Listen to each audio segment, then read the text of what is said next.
Bienvenidos a Córdoba, capital. Wow, cómo está de la Pacho, la plaza, mira el receso.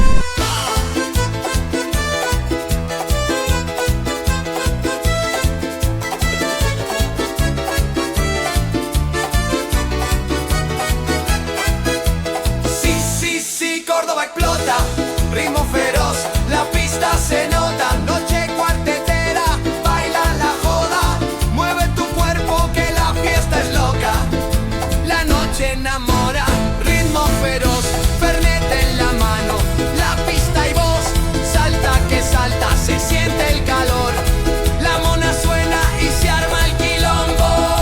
Sí, Córdoba explota, ritmo feroz, la pista se nota, noche cuartetera, baila la joda, mueve tu cuerpo que la fiesta es loca.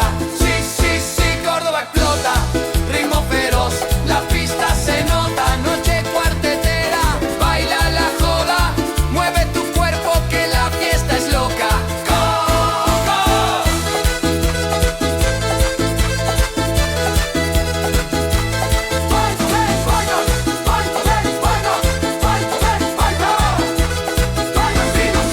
La noche enamora, ritmo feroz, Fernet en la mano, la pista y voz, salta que salta, se siente el calor, la mona suena y se arma el quilombo.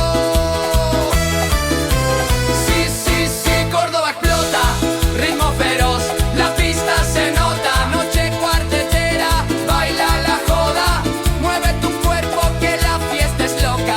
Sí, Córdoba explota, ritmo feroz, la pista se nota, noche cuartetera, baila la joda, mueve tu cuerpo que la fiesta es loca.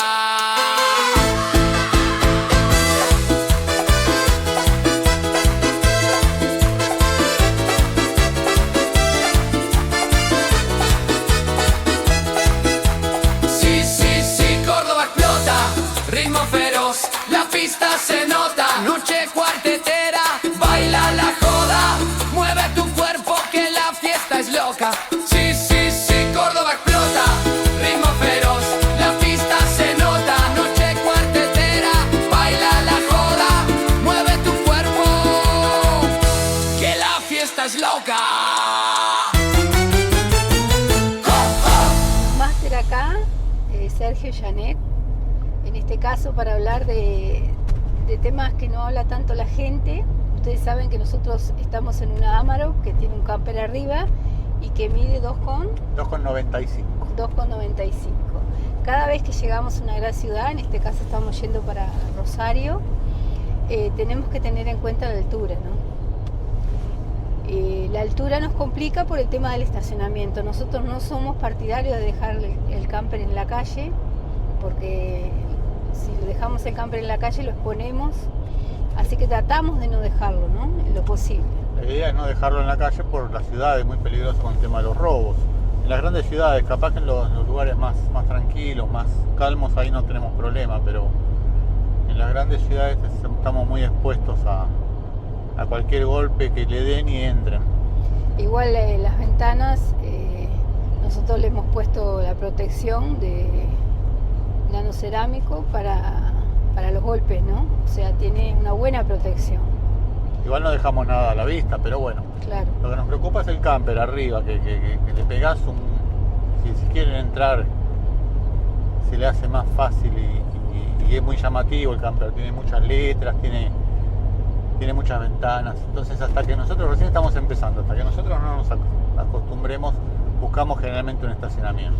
Y a veces pasamos, como nos pasó en Córdoba, mucho tiempo buscando estacionamiento, aunque tenemos obviamente Google Maps, pero buscamos un estacionamiento que sea alto y que nos permita entrar, ¿no? Tal cual. Y los estacionamientos normalmente nos pasó en Buenos Aires que no encontramos de más de 220. Es más, capaz que tenían espacio para que ingrese algo mayor, pero le ponían un barral para que no entre nada por arriba de esa altura. Y en Buenos Buenos Aires prácticamente el único que encontrábamos y nos cobraba carísimo. Claro, igual después que encontramos ese aparecieron 2 o 3 más, inclusive sobre la 9 de julio. Como verán, el cielo está nublado, se supone que como a las 12, 12 y media sale el sol, así que veremos si podemos filmarlo hoy y si no, bueno, esperaremos para poder filmarlo mañana, siempre con sol, ¿no? Exacto. Y como dato de agregado les puedo contar que hemos encontrado la velocidad crucero del vehículo para no gastar demasiada nafta, porque a partir de los 75 kilómetros para arriba se dispara el consumo de nafta. Así como se disparaba cuando no teníamos el camper de los 90 kilómetros para arriba Sí. por hora se disparaba el consumo. Acá con el camper, que lo hace más pesado y con más resistencia al viento, es a 75 kilómetros. Y con un tanque de combustible lleno, que equivale a 80 litros de combustible, acá me está arrojando un promedio de 580, 600 kilómetros con un tanque lleno. Las empanadas cordobesas tienen una tradición en la gastronomía. Generalmente es carne picada a cuchillo, con pasas de uvas, papa y ese toque dulzón que las hace diferentes. Horneadas en horno de barro, son una joya de la gastronomía cordobesa. Las hemos probado en la casa que se llama La Dorada, que queda en General Artigas, y son muy recomendables.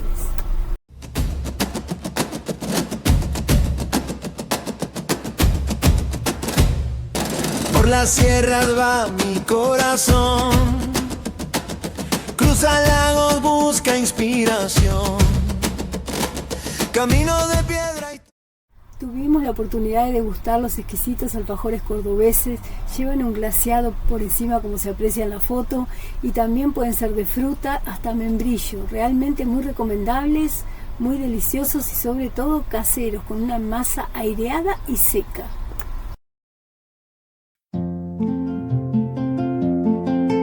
Hoy te vamos a hablar de las iglesias de Córdoba.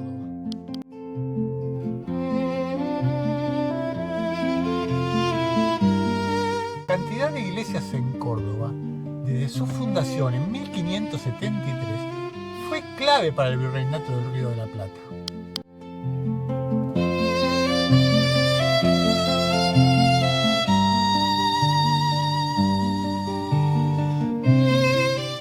Bueno, en esta parte nosotros queremos contar un poco para que ustedes vivencien cómo fue la creación de esta ciudad maravillosa que conocemos como Ciudad de Córdoba. En realidad nos tenemos que remontar al año 1500, o sea, hay que acordarse que Colón llegó en 1492, o sea, en el 1500 por estas latitudes había gente que quería colonizar estos lugares, que era España, ¿no? En este territorio se encontraban pueblos originarios, como los comechingones, y había mestizaje y algunos criollos que se habían formado en ese momento. Bueno, tenemos que remontarnos a una época donde no había nada, o sea, Córdoba no tenía nada, era una ciudad pequeñísima, una ciudad de la colonia, y bueno, España necesitaba tener como referencia algo entre el virreinato del Río de la Plata y el virreinato del Perú. Para eso decide fundar en 1573 un conquistador que se llamó Jerónimo Cabrera, funda la ciudad de Córdoba. De hecho, a partir de la fundación de la ciudad de Córdoba, empezaron a llegar órdenes religiosas españolas. Las órdenes religiosas españolas venían para evangelizar, para formar, para brindar filosofía, arte, cultura. En realidad venían para hacer todo ese trabajo en este lugar que supuestamente estaba en la nada, ¿no? Para ellos, desde el punto de vista de esa época. Entonces, bueno, al movilizarse toda esa gente que venía a la colonia a colonizarla, vinieron muchas órdenes religiosas, vinieron franciscanos, dominicos, mercedarios y jesuitas. Capuchinos también. Alrededor del año 1600, o sea, la historia es maravillosa, porque en el 1600 llegaron los jesuitas. Los jesuitas venían con todo lo que les conté antes que traían desde España, ¿no? Decididos. Entonces empezaron a agarrar, a hacer provincias, a dividir el territorio en provincias y a crear estancias. Entonces esas estancias trataban de educar a los pueblos originarios y a la mano esclava para que le generaran dinero, obviamente, ¿no? Generaban ganancia porque estaban muy bien administradas por ellos. Entonces con eso empezaron a hacer obra y en ese momento empezaron a construir iglesias. O sea, se armó como una especie de competencia entre esas comunidades religiosas que venían de España para ver quién tenía su mejor iglesia, su mejor catedral y lograr así posesionarse en un primer lugar, digamos, ¿no? Entonces, bueno, los jesuitas fundaron la primera iglesia, que fue la Compañía de Jesús, y bueno, y los estilos que usaron fueron el barroco. Lo podemos ver en la catedral especialmente, que es maravillosa, que tiene unos barrocos increíbles, tiene unas bóvedas tremendas, unos cielos iluminados, bellísimos, con láminas de oro, pero realmente una de las mejores iglesias que he visitado, maravillosa, amplia, divina. La verdad que es muy recomendable conocer la Catedral de Córdoba. Bueno, toda esa influencia que tuvimos de los españoles, como les decía, crearon todas estas iglesias maravillosas que hay acá en Córdoba. Y por eso es conocida como la ciudad de las campanas, por toda esa influencia arquitectónica, filosófica, inclusive hasta influencia gastronómica, porque tenemos las empanadas que la vamos a ver en este capítulo, que también son árabes, pero ellos la trajeron. O sea, han traído y desarrollado maravillosamente los españoles, los jesuitas, los franciscanos, todas esas órdenes han ayudado muchísimo a la economía, a la arquitectura, en todo sentido han elevado a esta ciudad de Córdoba para que sea tan gloriosa como es hoy, que es la segunda capital de la Argentina.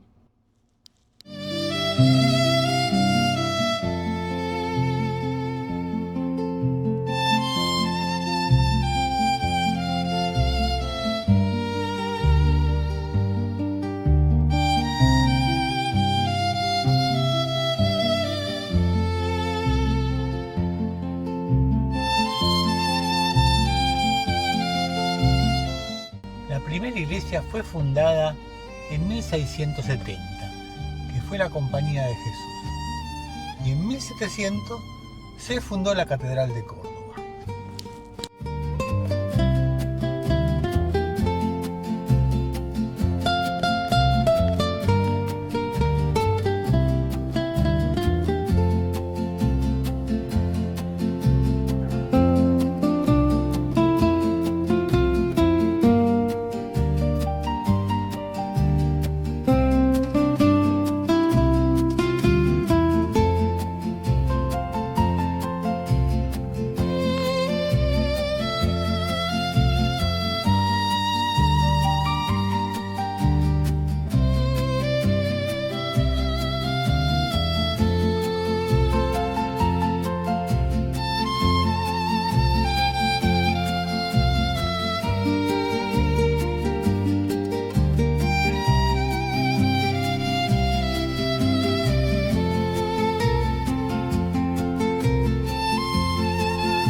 Fue fundada en 1670, que fue la Compañía de Jesús, y en 1700 se fundó la Catedral de Córdoba.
Es conocida como la ciudad docta porque aquí se fundó la primera universidad de la República en 1613.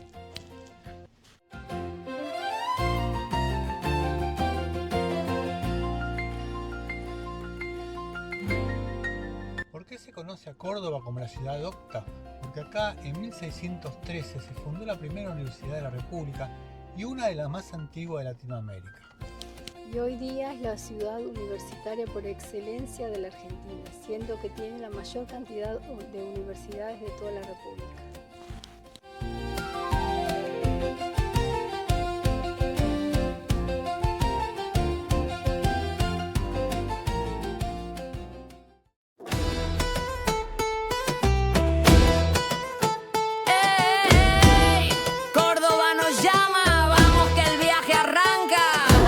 Cruzamos sierra, cruzamos el río. La noche es joven, el plan es mío. Con la guitarra suena la emoción. Mate en la mano y corazón. Somos los Mater viajeros, rodando libres por el mundo entero. De la docta a las estrellas, Córdoba vibra y prende las velas.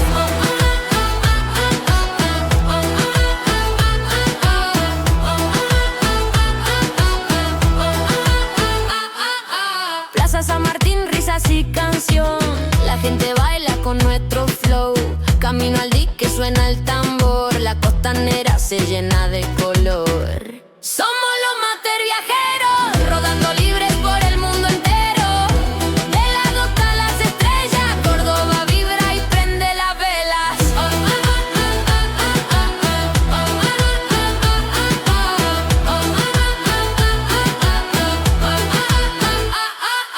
Sierra que cantan, luna que encanta, la noche gira y el alma baila. Vamos los Mater, vamos viajeros.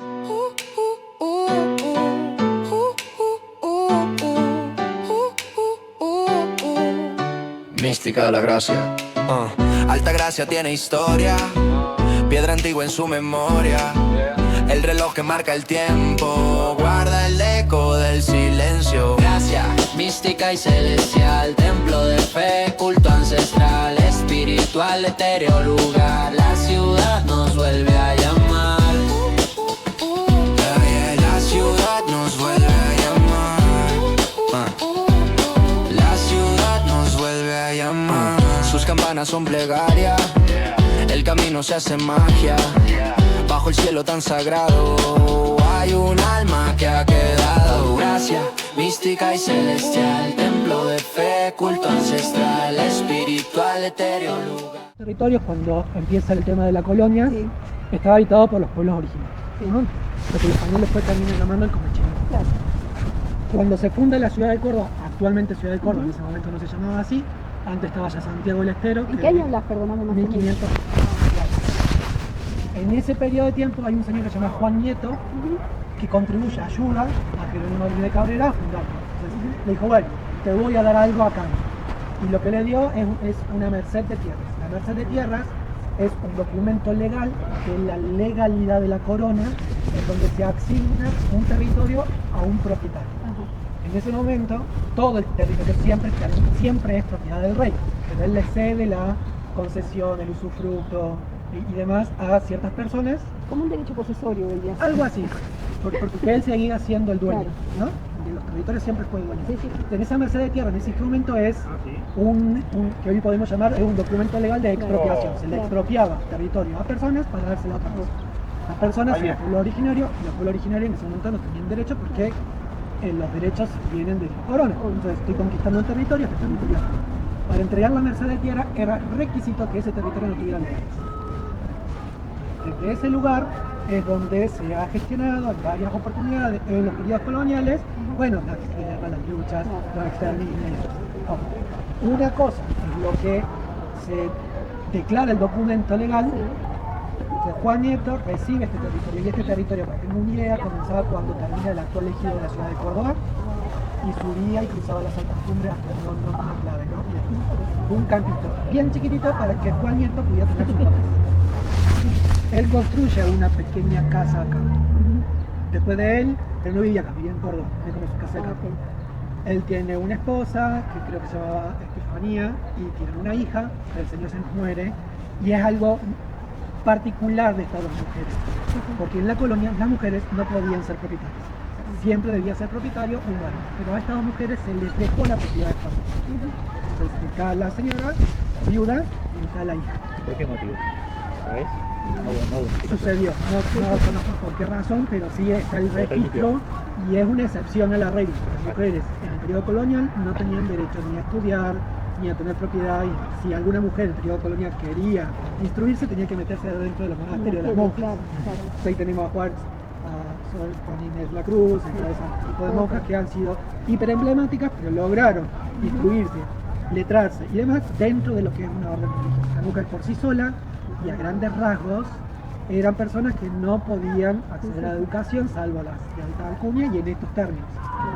Pero más allá de eso, lo anecdótico es que todas las mujeres sí obtuvieron esta propiedad, este territorio.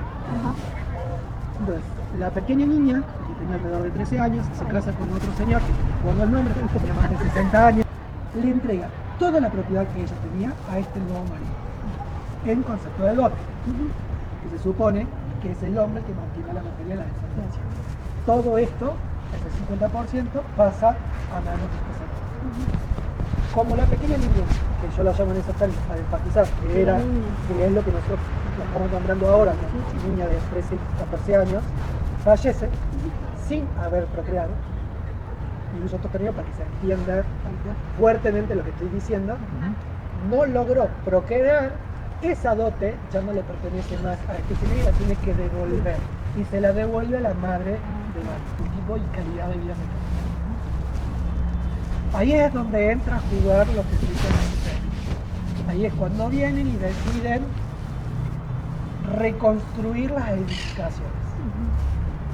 Se van desarmando lo que había construido Juan Nieto porque era una propiedad muy pequeña, bella construcción. O sea, los jesuitas van levantando y van edificando en 1650 y algo hasta 1700 y pico. Entonces, ellos no levantan esto solo. La mano de obra más importante que había en el periodo colonial era el pueblo africano esclavizado. Entonces, me estoy perdiendo. Ellos son los que construyen estas edificaciones y la mano de obra esclavizada es la que levanta las grandes edificaciones de todo el periodo colonial. Un montón. Entonces, Estefanía se casa con otro hombre, que también se llama Alonso Nieto, que no eran parientes, eran Gutiérrez, otro nieto, que viene de España, no me preguntan de qué localidad concretamente, pero en ese pueblo, la Virgen, la patrona de ese pueblo, se llama Altagracia. Entonces, él bautiza este territorio como Estancia Altagracia. Él es el que nombra este lugar. Estefanía fallece y todo lo que le quedaba a esta mujer pasa a manos de Alonso. Alonso, que no tuvo tampoco descendencia con ella, no sabe qué hacer con todos estos bienes y le escribe a un sobrino y le dice: mira, vení conmigo, tengo un campo que te va a encantar, vas a poder casarte, vas a poder tener descendencia, vamos a vivir todo re bien. Y el pibe le responde diciendo: mira tío, estoy estudiando para ser jesuita. Entonces ahí es donde Alonso dice, bueno, si vos que sos mi familia más cerca, bastante carapení, estaba cerca, me meto con vos. Y él ingresa a la orden jesuítica como padre coayuntor. El padre coayuntor ingresa por una gran donación, le deja todo a la orden jesuítica. La orden jesuítica lo mantiene hasta su día de muerte. ¿Cómo será la buena calidad de vida que habrá tenido? Que fue una persona que vivió hasta los 80 años en un momento histórico, periodo colonial, que la esperanza de vida era muy corta. Porque anteriormente de que esto sucedía en la colonia, existía otro tipo de trabajo que se llamaba el trabajo de encomiendas. Y el trabajo de encomienda eran con los pueblos originarios. O sea, los pueblos originarios se lo tenía en situación de servidumbre. La lógica de la encomienda es muy parecida a la lógica de lo feudal. En Europa teníamos un señor feudal que tenía un castillo, que tenía bienes y que protegía a una población, a un grupo de vasallos. Podían llamar de la misma manera eso acá, no, porque esto no era corona, no estaba dentro de la corona, era territorio colonial. O sea, acá se nombra encomienda. O sea, un señor, el rey le entrega la encomienda y él puede ofrecerle protección a pueblos originarios. A veces pensamos que los pueblos originarios fueron todos paz y amor también. Como valoramos las cuestiones de amor a la tierra. Hay un sacerdote que se llama Fray Bartolomé de las Casas en aquella época que empezó a ver que no era tan humanitaria esta acción de la encomienda. Empezó a observar de que no se estaba tratando tan bien a estos pueblos. Entonces empieza a trabajar para que la encomienda deje de existir. Y como todo mercado, si yo saco algo que me está produciendo, tengo que poner otra cosa que me produce. Él es el que introduce el sistema de esclavitud negrero en las Áfricas. Y en ese momento se consideraba que las personas africanas negras eran negras porque no tenían alma. Entonces, si no tenían alma, era porque por eso es que mi tono de piel, yo tengo alma, hay luz en mi interior y soy blanco. Estas personas no tenían, por lo tanto, no eran personas, no eran humanos. Se los podía ir a cazar, se los podía ir a capturar y se le podía establecer el orden jurídico de las coronas como esclavos, se transformaban en bien mueble. Y por eso se los podían comercializar y por eso se los podían utilizar. Entonces, los jesuitas cuando lleguen acá, tienen como cualquier otro propietario del periodo colonial. La orden se pregunta en un momento si ellos eran esclavistas o no. Eran esclavos, ¿eran esclavistas? Pero también había como un debate de ¿es correcto ser esclavista? Y la orden llega a la conclusión de que no son esclavistas porque no participan en la captura de la persona y en la adjudicación legal de que es un esclavo. No le asignan el rol. No se ensucian las manos. No son esclavistas por esa razón. Hay registros en donde cuando una persona, dentro del sistema de dominación que tenían los jesuitas para esta población, podemos pensar que el darle oficio religioso tenía que ver con una cuestión de enseñarle orden y un deber a un ser superior. Puede ser criminal, porque dentro de lo que eran 300 personas trabajando contra 2 jesuitas que vivían acá. En esta casa solo vivían 2 jesuitas. Entonces, ¿cómo 2 personas podían administrar tal cantidad de trabajadores? Eso era porque tenían otra mano de obra que se llamaba conchabado, que era personas que se les pagaban, eran personas gauchos, criollos, mestizos, libres, por los originales. Entonces se les daba un conchabado, un contrato, y estas otras personas funcionaban como capataces en algunos. A su vez, como les comenté antes, y lo comento ahora a ustedes, el territorio de este campo comenzaba como termina la ciudad de Córdoba, el ejido actual, la ciudad de Córdoba, ahí arrancaba ya la esta parte y se trasladaba cruzando las altas cumbres, llegando cerca de Nono, cerca de Vinacabal. Todo lo que es la zona de Carlos Paz y demás, todo eso era campo de esclavos. Seguramente saben, o han pasado, al lado de Carlos Paz está San Antonio de Redondo, la población.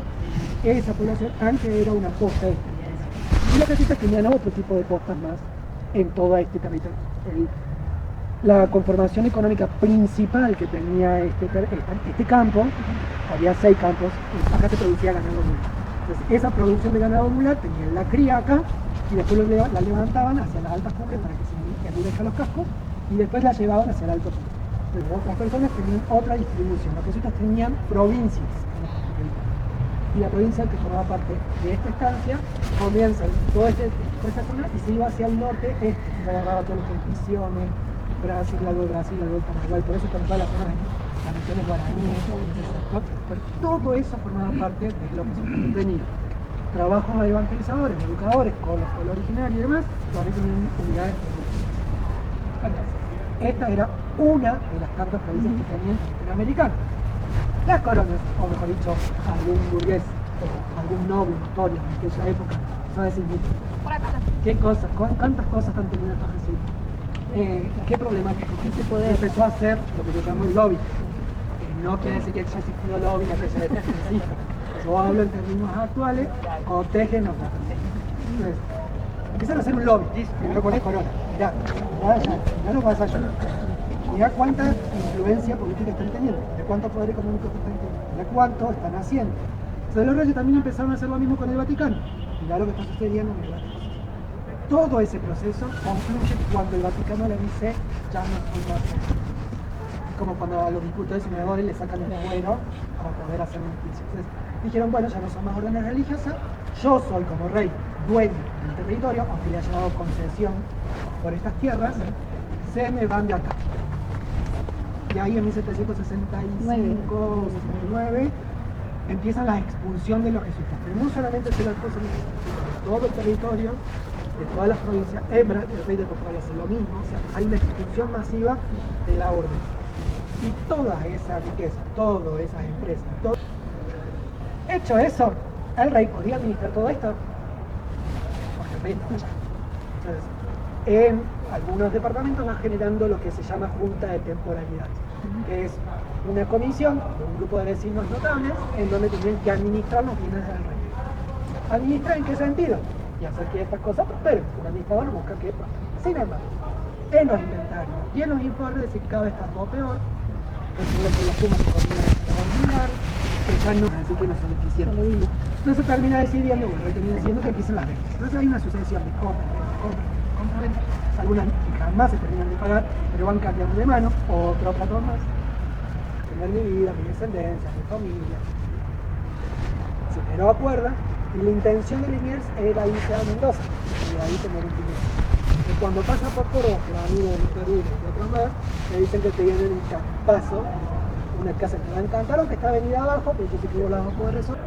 Él adquiere en febrero de 1810, ¿y qué pasó en ello? ¿Qué pasó? Dejen los comentarios. ¿Qué pasó en ello? Se entera del 25 de mayo, de la revuelta. Otra cosa, a él lo retiran como virrey porque cuestionan su lealtad a la corona española por ser francés. Y ese cuestionamiento también tiene que ver con personas influyentes y con intereses particulares. Él decía, no, yo soy re leal, tenía toda mi trayectoria, soy re leal. No, hasta tu interés. Sos francés. Él viene, repara, le habían dicho que el tajamar era imposible que se arreglara, lo arregla en menos de un mes. Le dijeron que los molinos no funcionaban nunca más, lo pone en funcionamiento. Y empieza a hacer modificaciones en esta propiedad. O sea, él construye todo, sin hacer reformas. Y por todas esas reformas significativas, que cuando eso se opera en el museo, le ponen Casa de la Reina. Otro dato, el militar, y la fundación de este museo es en 1969. Y demás, hasta que llega Victorino Rodríguez. Victorino Rodríguez fue uno de los gobernadores de Córdoba. ¿Y por qué hago esta salvedad? Porque acá entra a jugar nuestro buen amigo Liniers. En realidad es una construcción social. Primero arranca con la percepción individual, pero a partir de que las personas nos vinculamos y dialogamos, vamos conformando una cultura. Es como la cultura se va cambiando. La cultura no es algo dado, es algo que se va construyendo dinámicamente. Si bien es cierto que la arqueología nos dice que la cultura son las cosas materiales que podemos encontrar, esos objetos los podemos interpretar sobre un paradigma en el que está acá adentro. Un objeto en sí mismo no tiene valor. Este edificio en sí mismo no es patrimonio de ningún humano.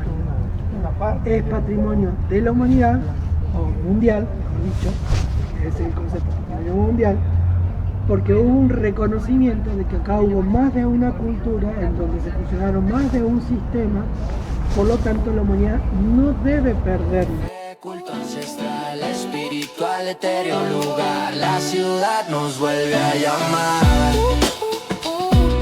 La ciudad nos vuelve a llamar.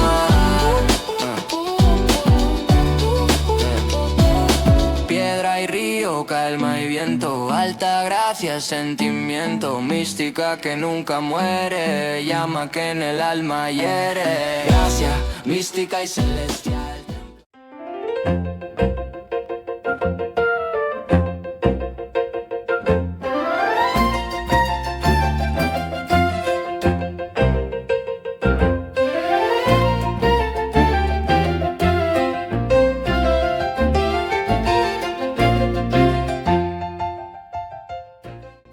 Agradecemos a Sebastián por dejarnos ingresar a este lugar sagrado de la iglesia.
Libertad es mi razón. Pinche América, despierta ya. Se levanta el corazón. Inspiración, llama viva rebelión. Soy el que nunca muere. Nuestra voz es la nación.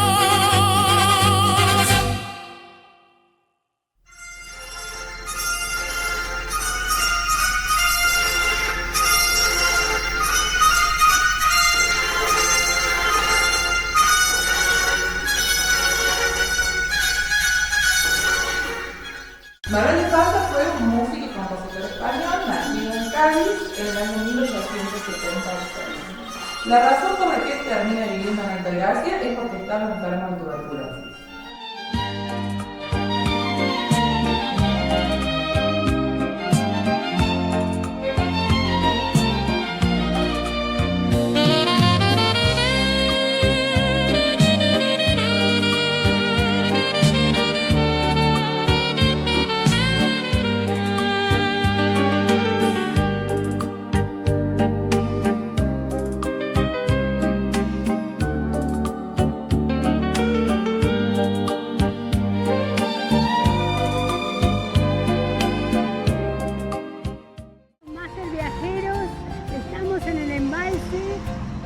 Los Molinos, acá en Córdoba. Vinimos de Altagracia y ahora vamos para Villa General Belgrano. ¡Saludos! Suscríbanse, los Máster Viajeros presentes.